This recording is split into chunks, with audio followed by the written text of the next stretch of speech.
All right, good morning, everyone. Hope everyone's doing okay on another very cold morning. My name's Beth Statz. I am one of the three outreach and instruction librarians with Minitex. And this is sort of one of the things I do around eLibrary Minnesota is I do training and instruction for educators, librarians, sometimes students. It just really kind of depends. So today we'll be talking about some of the eLibrary Minnesota databases that might be relevant and useful for public libraries. While all of the ELM databases, I think at some point could be useful for public libraries because you never know what type of question you're going to get. I'll focus on just a few, and I'm hoping, I think all of you have access to the chat, and you have the ability to unmute yourself as well. But I will be asking if there's any specific database that you might be interested in taking a brief look at. Um, but before we get to that point, I've got some slides that'll give you sort of an overview, as well as a bit more information on ELM if you are not familiar with it. And this is super informal. So any questions, comments, any confusion, please just unmute yourself, or you can put a message in the chat. And I'm more than happy to stop at any point. So if you're not familiar with eLibrary Minnesota, I call it ELM. I think a lot of us call it ELM. It's just a little easier to say. It contains currently about roughly 50 different online resources, also known as databases for Minnesota residents. So these are paid for partially by our tax dollars. The Minnesota legislature has set aside money for us. We also, I think, Minitex also puts some money into the ELM databases as well. But these are funded for all residents of Minnesota, so they're free. There's no cost to use them. They are just there for residents, librarians, anyone in the state who wants to use them. And they currently come from these 5 different vendors: Britannica, Capstone, EBSCO, Gale, and ProQuest. So before I get too deep into things, I do want to let everyone know that we are currently in the process of going through an RFP. And what that means is that we've put a call out to database vendors and companies in the nation and actually probably worldwide as well, if they want to submit proposals. So there may be a change come July 1 of 2026 to some of the databases. We don't know at this point, as we are in the process of selecting them and doing this. It's actually very tedious and intense, but there is a group of librarians and educators in Minnesota who are on this electronic resources task force. And we are all going to be working to rate all of these different databases and take all of this information that we've gotten from people in the state to kind of make a decision on what databases to have for the next iteration of eLibrary Minnesota, which will last for about 5 years. Okay, so with that,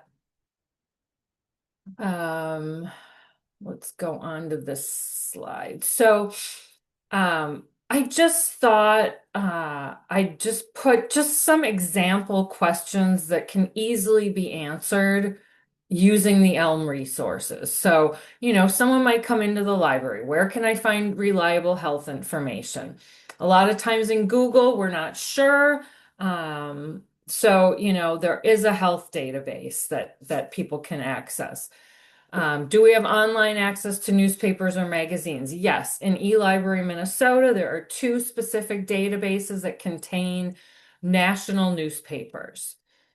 I need sources for a school project. There are all sorts of databases for grades K through 12. Anything from like pre-K, just kind of a fun database where students can learn about geography and different things like that, to, more advanced things like literary criticism. Maybe someone is working on a report, they need some literary criticism. And thank you for putting that in there, Stephanie, in the chat. She put, if you wanted to give feedback on any of the potential databases that are available via ELM, we have trial access. So if this is something that you're interested in, you can go in and play around with a lot of the different databases that we have trial access for right now.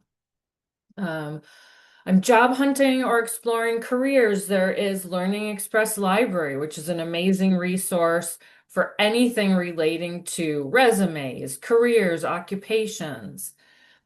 Do you have anything more trustworthy than Wikipedia? Well, all of the eLibrary Minnesota databases contain current, reliable, authoritative information that's been published. Where can I find information or news articles without paywalls? Well, in ELM, there are no paywalls.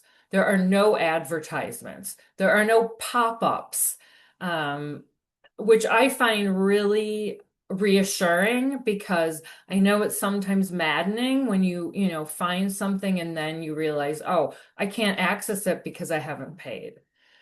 Can I look up older news articles? So for people interested in, older articles from the New York Times or the Star Tribune, we have access to resources going back for the Star Tribune to the mid 1980s, the New York Times, I believe, till 1990. How can I read today's newspaper for free? You can do that in ELM. Except I will say not the Star Tribune. The Star Tribune, it's loaded a day later, so we could go in and access yesterday's issue of the Star Tribune. Okay.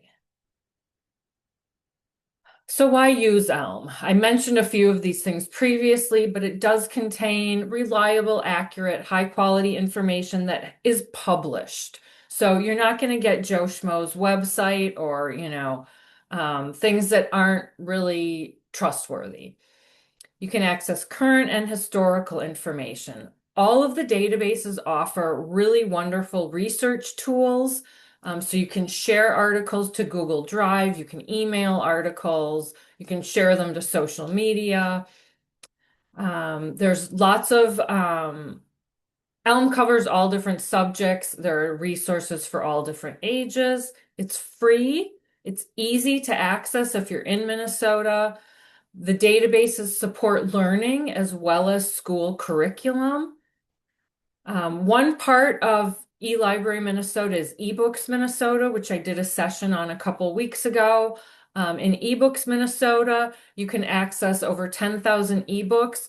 The majority of them have no access limits. So you don't need to log in. You don't need to check it out. You just go to the website, pull up the book and read. And in most cases, you can have 50 people reading the same book at the same time. So there's no licensing issues in eBooks Minnesota. With all of the ELM databases except for one, you don't need to log in or create an account. And then again, no paywalls or ads. Oops. Let's see. Okay.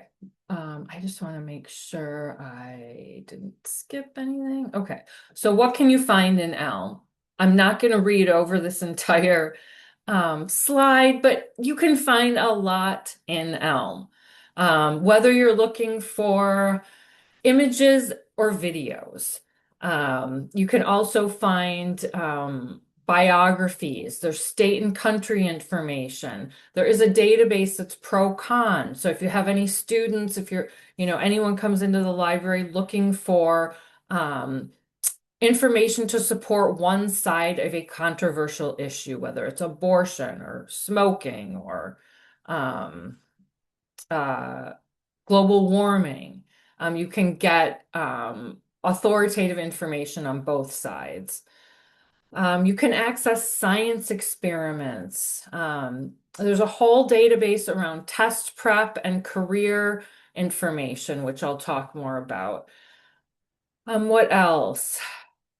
Health information. There's several health databases, including a few that are specific to people going to school for nursing or allied health. And so there's tutorials. I could go on forever. Okay.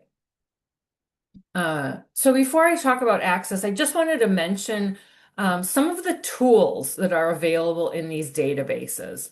So all of these different databases offer the same sorts of retrieval tools. You can print an article. You can download it to your computer. You can email it to multiple people. Let's see what else. You can share it to Google Drive, Google Classroom, Microsoft OneDrive. You can access a persistent link or a constant URL that you can embed into a web page or send it to someone, and then they can just click on it and go in and access that particular article. There's lots of how-to type information, especially in the K-12 databases. So there's research tools like how to write a book review, how to create a presentation, how to write a conclusion, how to write a thesis statement. So lots of tools for students. A lot of the databases also allow users to highlight excerpts, whether it's a paragraph, a sentence, a word, and then you can create notes around that particular section that has been paragraph or has been highlighted. A lot of the databases offer content level indicators, so you can see, okay, is this for, like a high school level, or what is this, article, what level is it written at?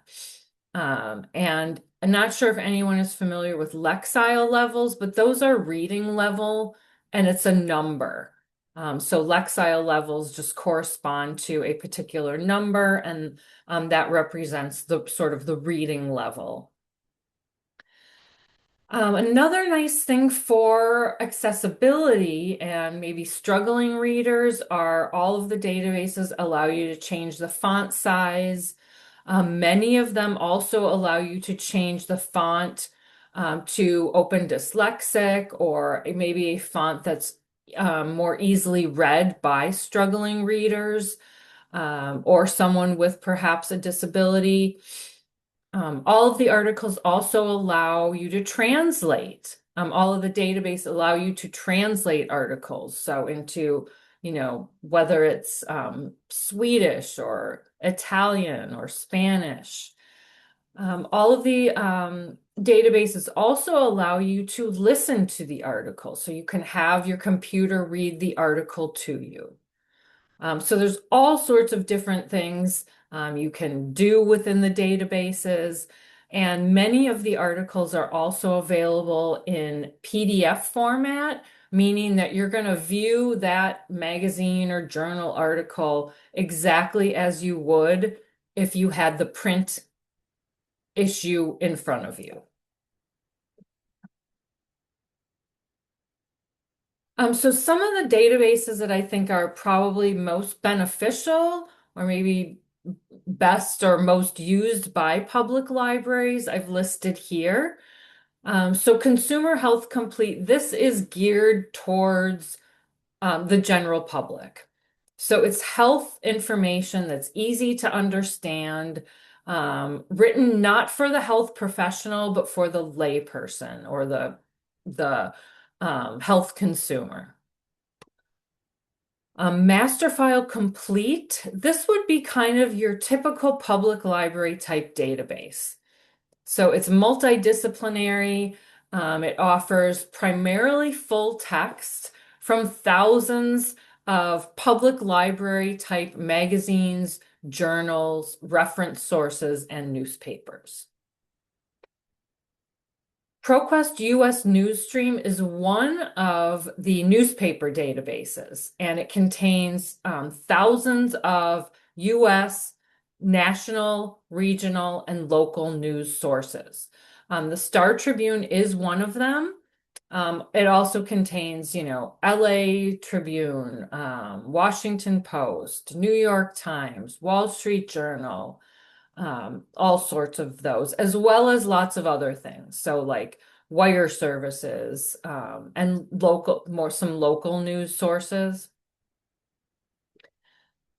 Galen Context High School, it's one of the K-12 databases, and it's kind of my favorite place to go for just background information on certain topics.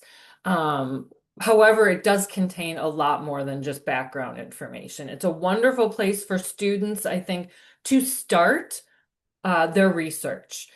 It contains a lot of encyclopedia content, reference book content, as well as a lot of magazine and journal articles. Another nice thing about it is it contains a lot of primary sources. So if you're ever working with students around History Day or a History Day project, it's a nice place to check for any primary source documents. And then Learning Express Library and Job and Career Accelerator. I mentioned earlier that there's one database in ELM where in order to access the content, you do need to register. So each individual user in Minnesota needs to register for an account for Learning Express Library. And the reason is because it tracks what you do. So if you start the ACT practice tests in Learning Express Library, and then you get a quarter way through and you get a phone call or you have to step away, you can save it. And it'll save that to your personal learning center in Learning Express Library. And also with like, you can create resumes, you can create cover letters, you can search for jobs, all sorts of different things. So it's more of like a personalized learning center, and it contains test prep, tutorials, online tutorials to help build skills, whether it's around the ACT or a nursing exam, or maybe you're looking to take the test to become, a postal worker.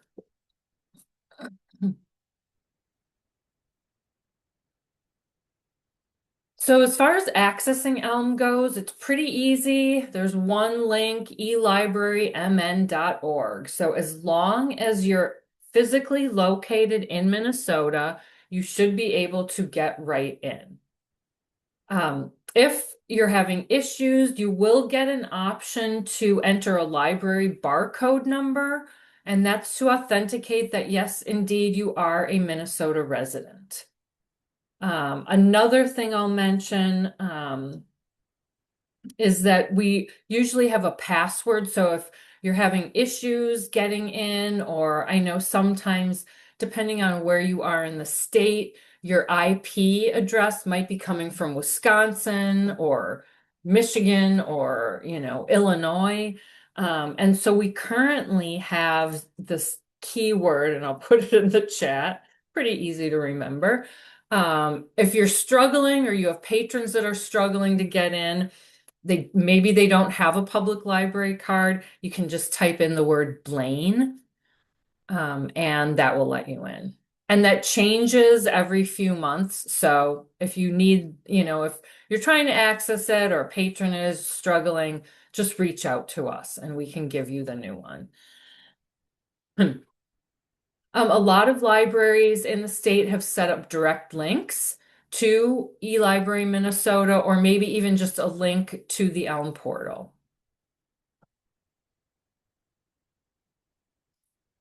Okay, I'm going to go ahead and just go into the ELM portal.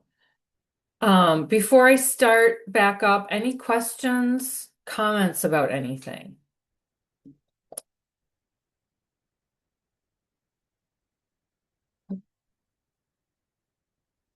Okay. So this is the ELM portal. We are going to be doing an update. Great. So Stephanie says the ALS library catalog includes a direct link to ELM on all the landing pages. Excuse me. Um, we are going to be doing a big refresh, I think by July 1 on the Elm portal.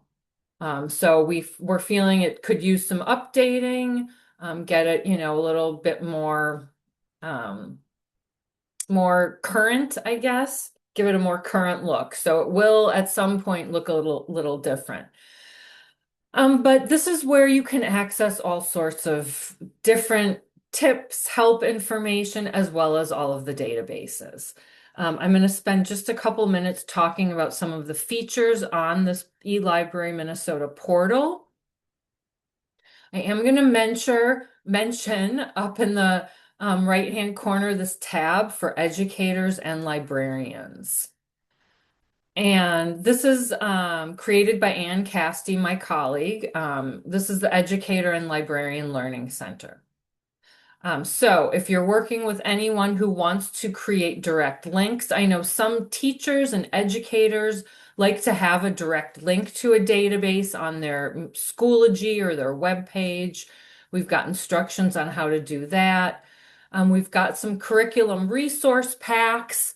And what these are, I'll just go into this briefly. If students or patrons are working on a project around, let's say, civil rights.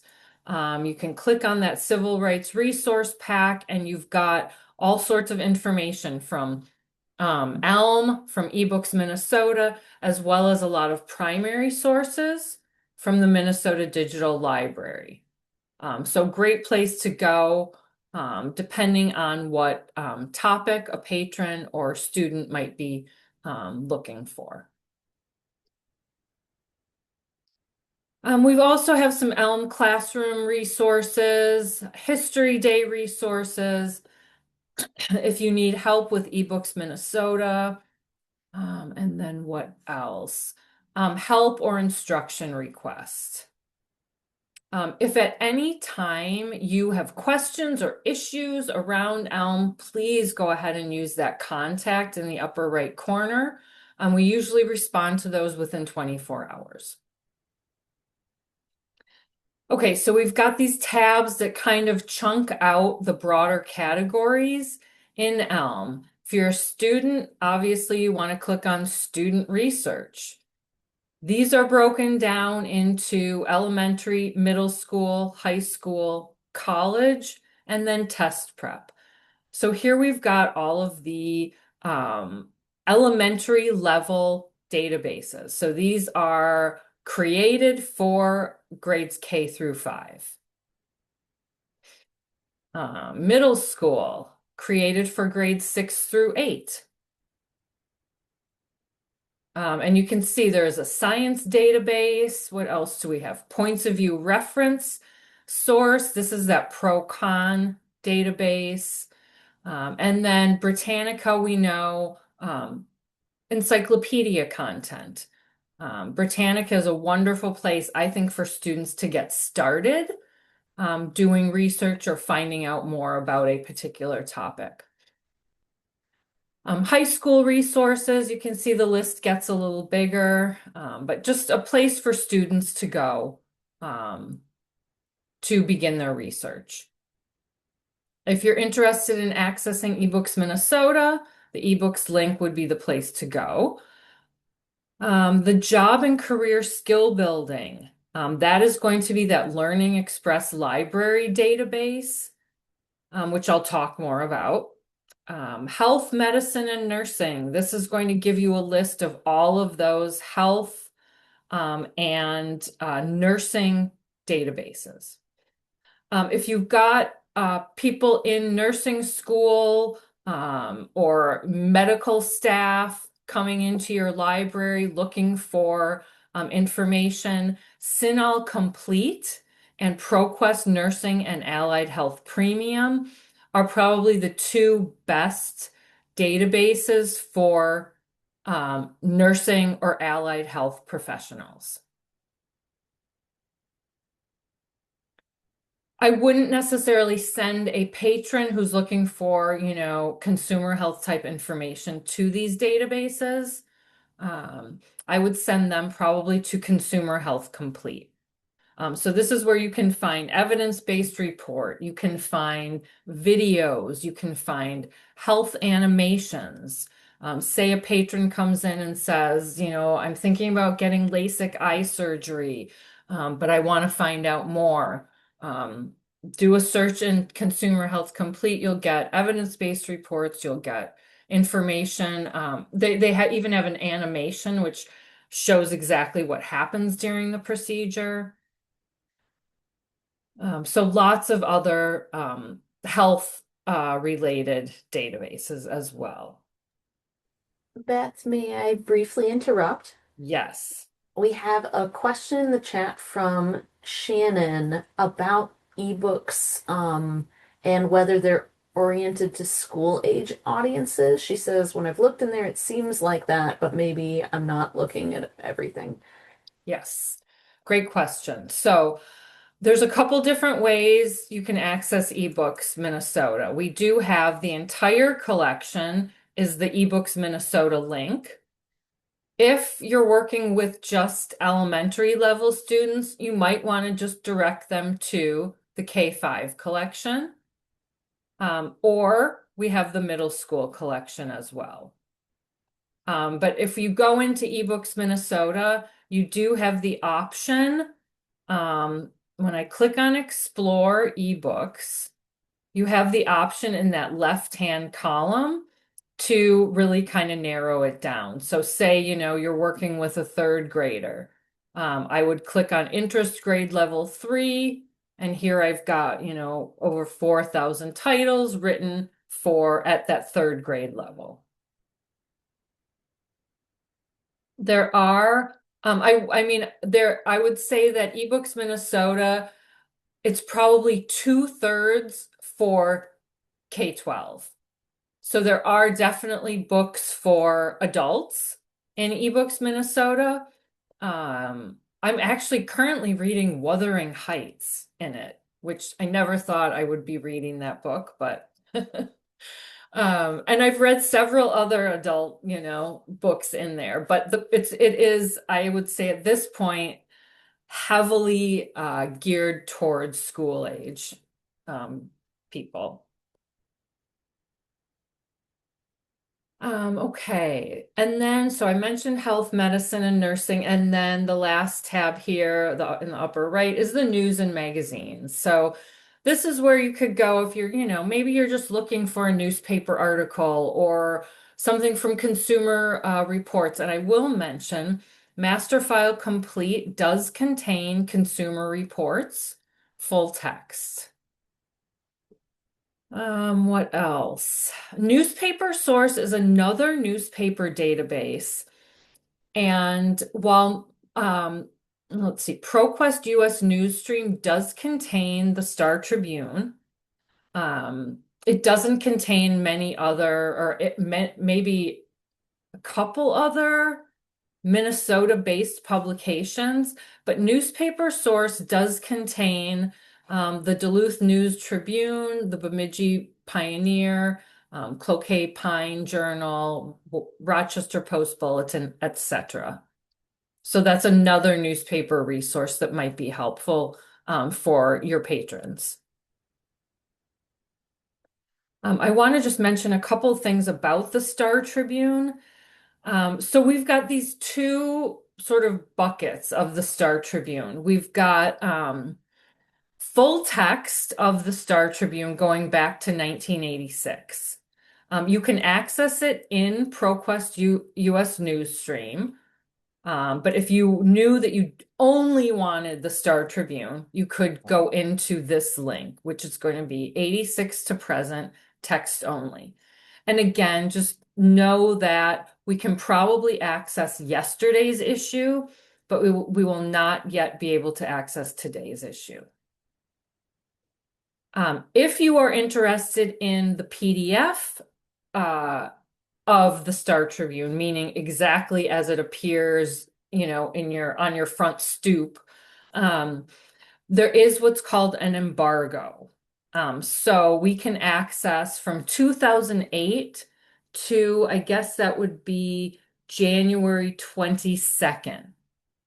Um, of the Star Tribune with the images in color exactly, as the print version appears. So we've got the 1 week embargo because if they didn't, I mean, the Star Tribune, they would lose a lot of money because no one would purchase the paper. Any questions about that around the Star Tribune? I do have a question, Mhm. because I'm thinking of a patron question I've gotten a couple of times. Um, can you print a specific page from the PDF version? That's a great question. I don't really use it often, but let's see. Um, oh gosh, I wish I could think of something like really pleasant to search for. I just feel like the news has been so bleak. You know what? I'll just do, Might be something about the extreme cold weather. oh, Maybe. thank you. Let's just try extreme cold. And so Yeah. these are sorted by relevance, but I actually prefer to have the most recent article first. I feel like when I'm looking at the news, I kind of prefer that. So this is from January 21st. And let's go ahead and take a look at this. And we do have the option to print. So I would imagine when I click on print, yep, we can indeed print it. That is super helpful, Right? actually. I know I've had patrons ask for obituaries Hmm. before in papers, but if it's a copy that's in the library for use, we can't hand it to them all the time. Right, So right. Yeah. thank you. Yeah. Okay. I'm just going to go back to any other questions?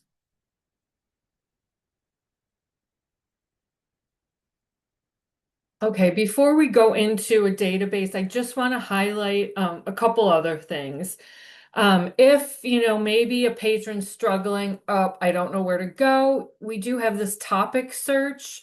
So you can select, what type of topic you might be looking for. Maybe you're looking for, oh, I don't know, news and current events. You click on that tab, click go, you're going to get a list of databases that offer news, current events, including popular magazines, obituaries, broadcasts, and transcripts.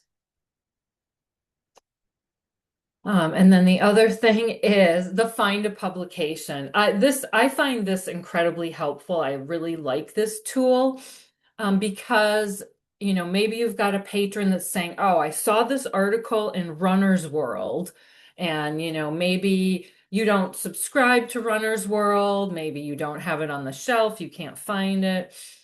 You can type in a publication here by subject, by title, to see, or by keyword to see what is available in ELM around that topic.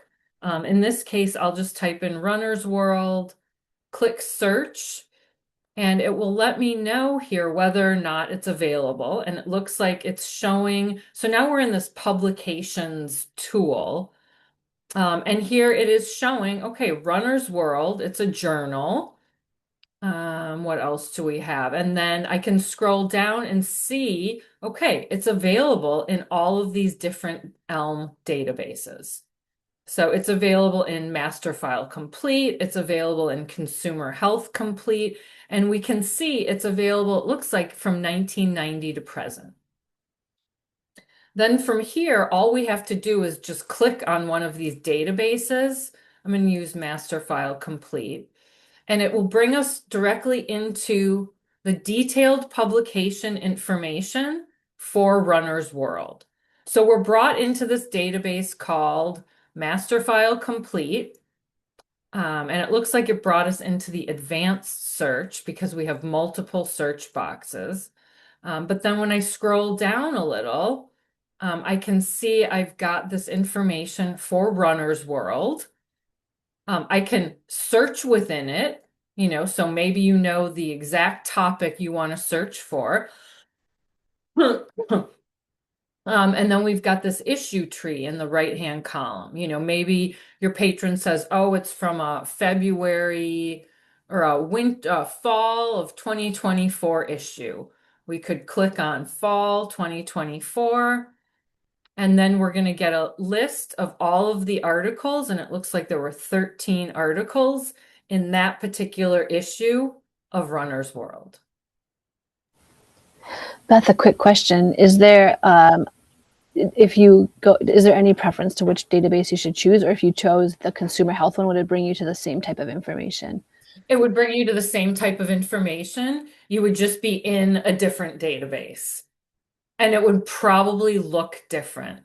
So EBSCOhost is what a lot of the eLibrary Minnesota databases use, is this EBSCOhost platform, where Consumer Health Complete is going to look a little different. Thank you. Yeah. So now that I'm in this database, I am just going to kind of point out a couple things. So this is Master File Complete. This is sort of that public library type database. They have changed the interface about a year ago, and I will say I'm still adjusting. But so here we've got, our articles from that particular issue of Runner's World. I have all sorts of options here. Maybe I'm looking for peer reviewed, source type. These are all just magazine articles, so that's kind of a moot point. But let's just take a look at one of the articles. So how about the second one? Couple different things I'll mention. You can click on the article. That's not going to get, you can click on the article title. That's not going to get you to the full text of the article, which what you need to click on is Access Now, online full text. So I can click on that. And here we've got the full text of that article. So this particular article or this Runner's World, it looks like, is only available in HTML format. So we're not going to be able to view the magazine as we would the actual print magazine, but we can read the article.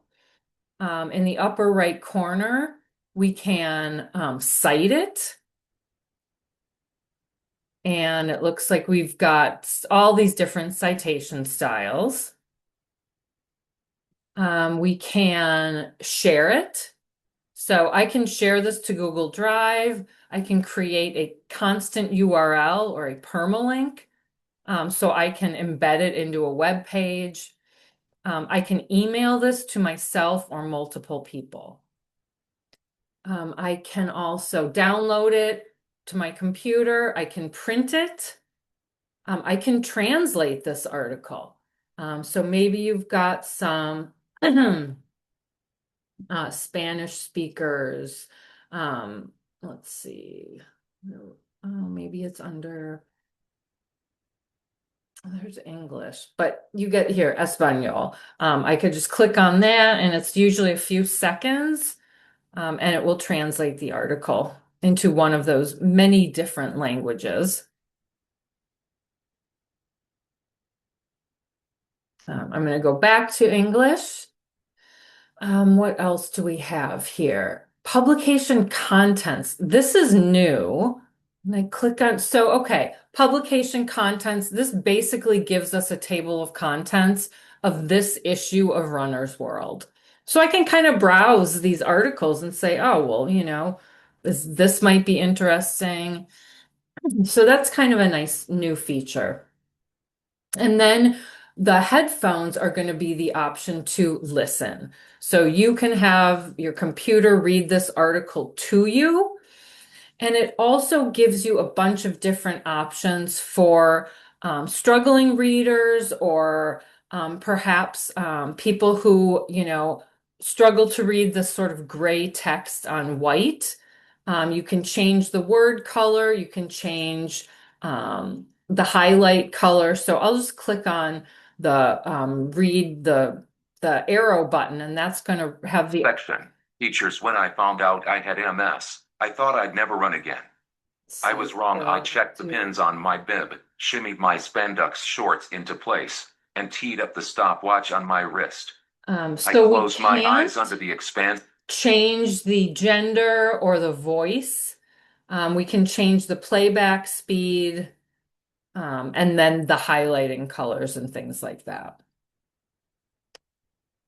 And then there's also, there's this little accessibility support tool in the right-hand column as well. So if someone's struggling to read this, they do give you a way to kind of give some input. Okay. I'm going to close that and click the back arrow here to get back to my search results. Okay. I am going to, let's see, just click on the EBSCO host, and that's just going to get me back to just my main search here.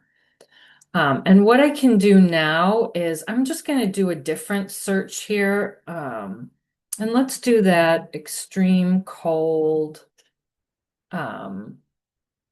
search again. So I'm typing in extreme cold. I'll run the search.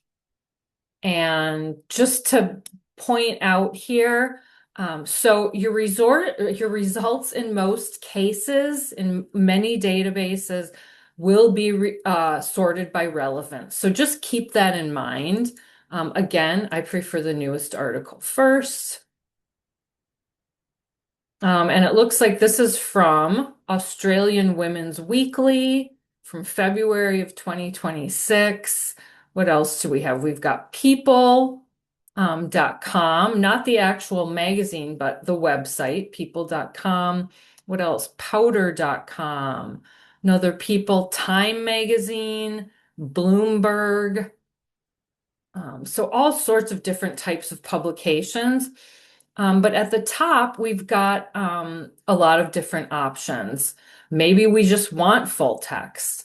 And this is something I always recommend using, that full text limiter.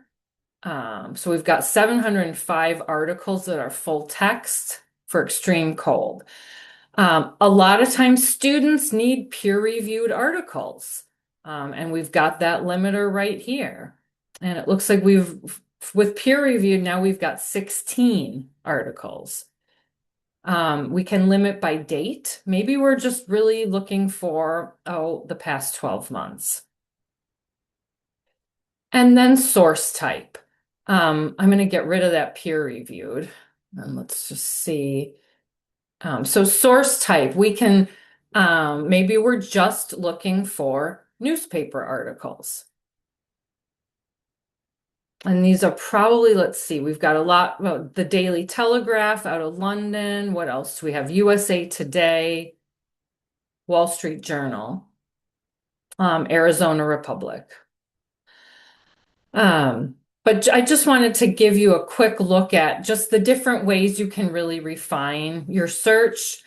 And then I will mention new to a lot of these ELM databases are some AI features as well as natural language search. So this is kind of an AI type tool, but when you toggle it on, this kind of allows you to just use your natural language. Like we could try doing,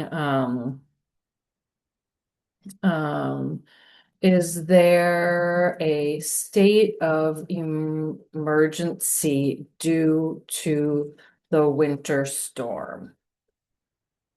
Question mark. and we'll see what we get here.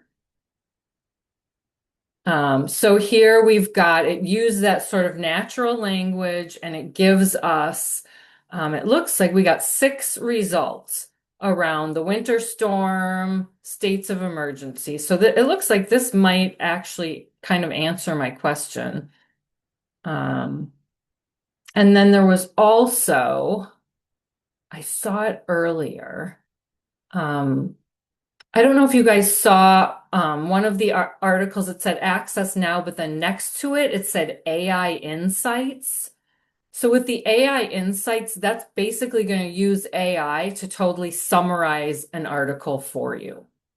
And that's not available, it looks like, for all of the articles, but just for some.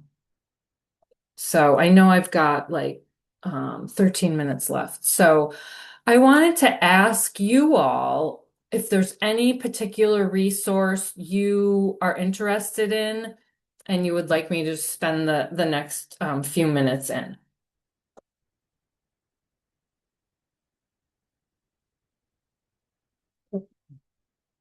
Whether it's, maybe Learning Express Library or the newspaper database or one of the health databases.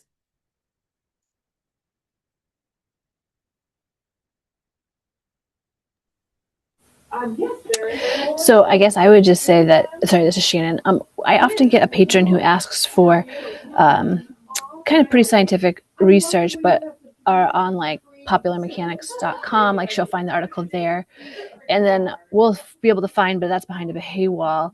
And I did see you saw that there's people.com, but is there a way to get access to some of those articles that show up on the websites of that may not actually be in a magazine? That's a really good question. Probably not. I think it would depend on the publication, the publisher, but a place to look. So, like, let's see. So, Popular Mechanics. I'm just doing a search for that publication, and it looks like, let's see. Yeah, so we just have access to the journal, not what's on their website. Great. And if it was available on the website, they'd probably put popularmechanics.com or something. That's how it would show up. Yeah, yeah, Okay. yeah. Any other questions?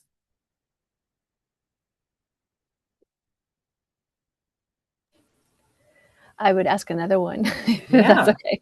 yeah. So I work with the high school a lot and help them with the research papers and stuff like that, or like the English teacher to present these databases to research for the research papers. And I'm just curious your thoughts. They have the natural language search now. Um, is it good enough that we can like allow students or encourage students to use that as a way to find resources, or would you still say it's worth our time to use the more traditional like search methods? I think if you're in the EBSCO databases, so not all of the ELM databases have that natural language search. It's primarily going to be like Master File Premier, Academic Search Premier, and then I think Britannica might have it as well.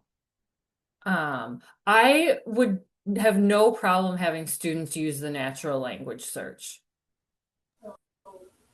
Great. Yeah. But I will go into Britannica because I do feel like they added some sort of AI tool here. Yep, here it is. Okay. Ask Britannica. Your questions are answered powered by AI. So we could do oh, how big are this is just random. How No, tall that's great. um if I can spell, how tall are giraffes?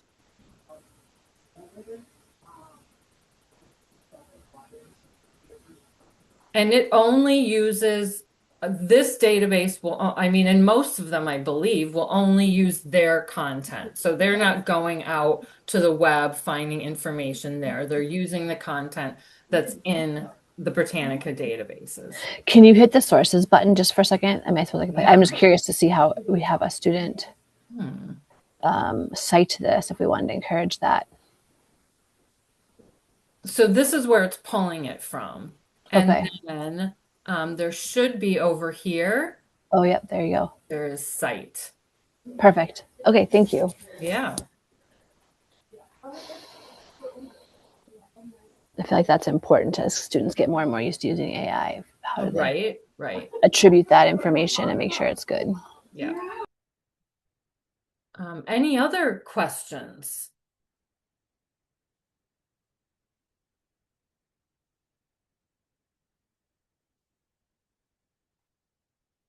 Okay, I've got a few minutes. I'm just going to take the last few minutes and just go into Learning Express Library.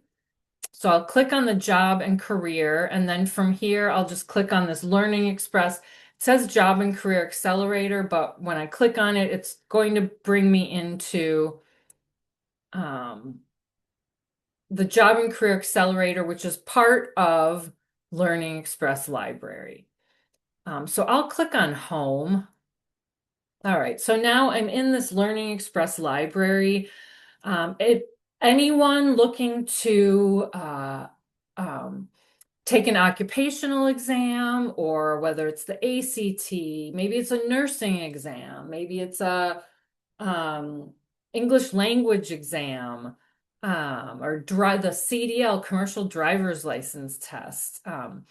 I find the best way to use this database is to use the search box. So maybe you're looking for information on, well, I'll just do the ACT. So you can see we've got, I'm gonna close that. Under ACT, we've got, let's see, ACT math. Oh, what else? ACT word game, science overview. I'm going to just click on this ACT. That's not, see, this looks incredibly confusing. I'm going to skip that. They're redoing, um, like everything else. They're currently Learning Express Library they're currently updating their interface. I find it incredibly clunky and difficult to use. I just met with one of the tech guys this morning, to get my input. So I was very happy that they were interested in hearing from actual librarians. But with Learning Express Library, everyone that uses it needs to sign in or register. So you can see here, we can't access anything. It's saying sign in or register to begin. So I already have an account. If you don't, you would just want to click on register. I'll go ahead and log in. Oh, and they do now allow you to sign in with Google, which is nice. So now I can access things, and you can see I clicked on ACT English apostrophes, and it's giving me all sorts of different tools. So there's micro lessons, which are just short, brief, little quick lessons that you can go through. There are also very lengthy ACT test tutorials that will take you, they could take anywhere from, 2 to 6 hours to get through. But I do recommend, again, I'm going to click on home, using the search box. I mean, you can browse and it's kind of showing you, if you are looking to build your skills, whether it's in math or um, uh, computers or whatever it might be. They've got a lot of career prep and professional development type things. Um, maybe you're prepare for college. That's where you're going to find the ACT. What else? High school students. This will help with any tests that they may need to take to get into certain colleges. There is also the Spanish language resources. So this is a center that contains everything in this adult core skills. So let's just go ahead and go into, how about become a better reader? So here you can see we've got tutorials, we have practice tests, micro lessons, as well as some ebooks.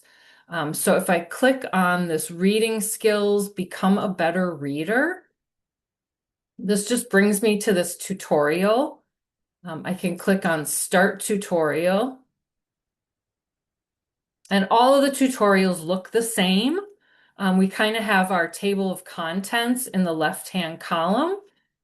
We've got a lot of information on it, so it kind of tells us what each unit contains. We can take a pre-test if we wanted to, or we could just start the tutorial.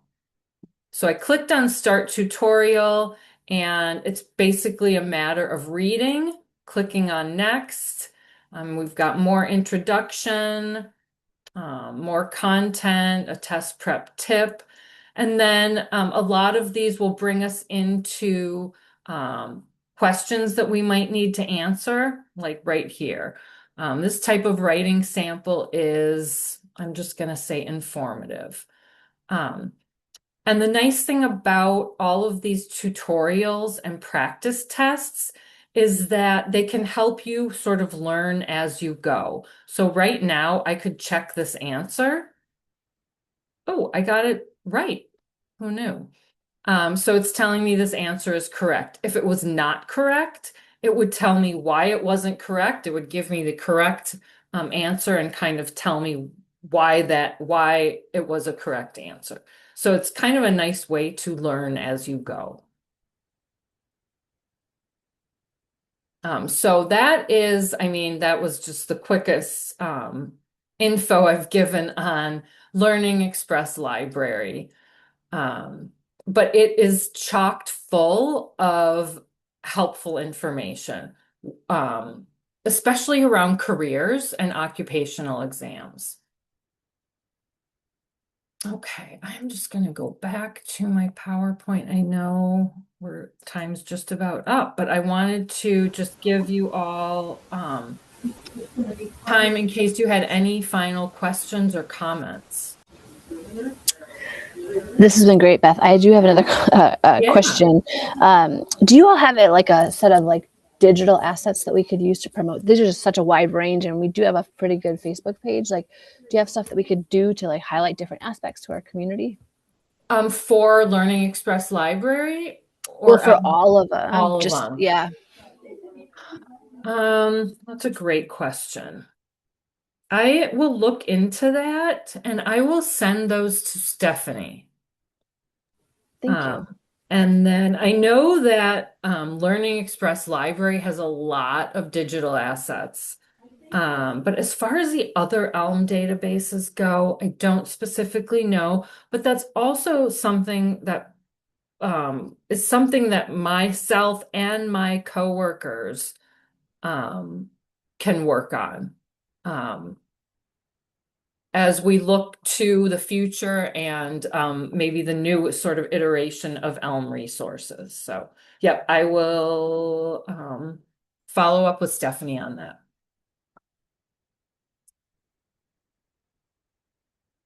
Social media guide. Okay. Yeah, so okay, totally. I did find a page that has the digital assets for eLibrary Minnesota, Minnesota Digital Library, Ask Okay. MN. Yeah, yeah. Um, but if you're like me and struggle with what to type in a social media post, Right. um, I don't know, maybe a No, that's a few short fantastic idea. examples. hmm That's a great I idea. And we I will do share that link for you, Shannon, in my email follow-up with the certificate and everything, slides and such. And we do have at Minitex a social media person, so I will reach out to him in regards to this. But yes, I like that idea for sure. So, well, thank you everyone so much, and do not hesitate to reach out to me if you have any questions. We do offer training like this. It's free. We can do Zoom, we can do in person, whatever works for you. So don't forget that. And stay warm, and take care.